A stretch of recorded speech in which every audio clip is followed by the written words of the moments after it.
So the Fed cut rates this week by 0.25%. No real big surprise there. The market had been expecting it since late August, like we've talked about. But actually, what matters more is why they cut. The job market's been showing some weakness, and that's usually what brings mortgage rates down. Now, here's where it gets a little tricky. The Fed's divided right now, so some members are focused on inflation, while others are paying attention to the slowdown in hiring. So, something to think about is rent numbers from Cotality showed rents are basically flat and actually trending lower. If the Fed was using that, real-time data, inflation would actually look a lot lower than what's being reported, and that would help the case for more cuts. But Fed Chair Jerome Powell wasn't ultra convincing in his press conference. He made it, really clear that yes, there will be more cuts likely this year, but he didn't sound super eager or really say much more than that. And that tone kind of made the bond market a little nervous, which is why rate sheets actually worsened just a little bit.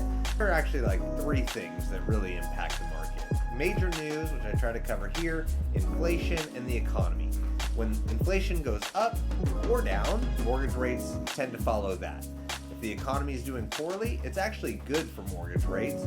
And speaking of weakness in the economy, the Conference Board's leading economic index, which just looks forward at where the economy is heading, just actually hit its lowest level in over a decade.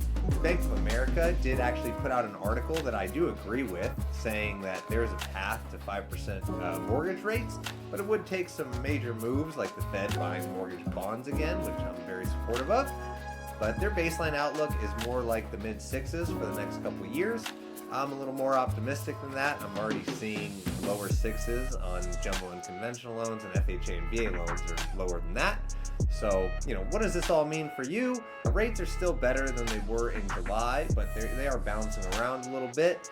If you're thinking about buying, the cost of waiting is worth looking at, because when rates do dip, it's not always, staying low for very long.